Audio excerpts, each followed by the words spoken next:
ಆತ್ಮೀಯ H 16 news ಅರ್ಥಾತ್ ಸಿದ್ದರಾಮಯ್ಯ ಸ್ವಾಗತ. ನಾನು ನಿಮ್ಮವ MI ಅಥವಾ ಮಲ್ಲಪ್ಪ ಜೋತವರ್. ಆತ್ಮೀಯರೇ, ಅಮೇರಿಕ ನಿಜವಾಗಿಯೂ ಇರಾನದ ವಿರುದ್ಧ ದೀರ್ಘಕಾಲೀನ ಯುದ್ಧ ಮಾಡ್ತದನ?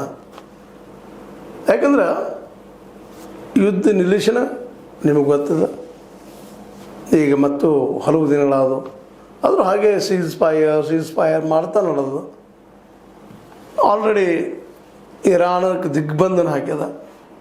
ಸೀಸ್ ಫೈರ್ ಯುದ್ಧ ನಿಲ್ಲಿಸಿದ್ರು ಸಹಿತ ದಿಗ್ಬಂಧನ ಇರಾನದ ಯಾವುದೇ ಹಡಗುಗಳು ಹೋಗಿ ಕೊಡೋದು, ಏಷ್ಯಾ ಅಥವಾ ಇನ್ನುಳಿದ ಚೈನಾ ಅಥವಾ ಭಾರತ ಯಾವುದೇ ದೇಶಗಳಿಗೆ ಹೋಗಿ ಕೊಡೋದು ಅನ್ನುವಂಗೆ ಹಾಕ್ಕೊಂಡದ.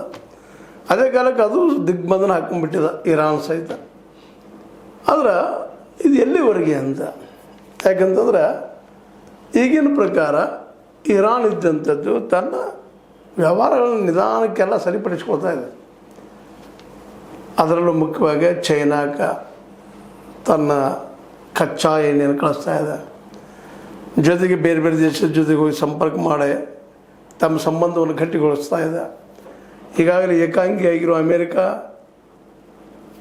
ನಿಜವಾಗಿಯೂ ಶಸ್ತ್ರಾಸ್ತ್ರಗಳನ್ನು ಕಡಿಮೆ ಮಾಡಿಕೊಂಡದನ, ಅಥವಾ ಶಸ್ತ್ರಾಸ್ತ್ರಗಳನ್ನು ತಯಾರಿಸುವ ಮಟ್ಟ ಕಡಿಮೆ ಆಗಿದೆನ, ಅಥವಾ ಭಾಳಷ್ಟು ಶಸ್ತ್ರಾಸ್ತ್ರಗಳನ್ನ ವ್ಯರ್ಥವಾಗಿ ಹಾಳು ಮಾಡ್ಕೊಂಡು ಇವತ್ತು ಮತ್ತು ಶಸ್ತ್ರಾಸ್ತ್ರ ತಯಾರಿಕೆಗೆ ಮುಂದಾಗಿದೆನ.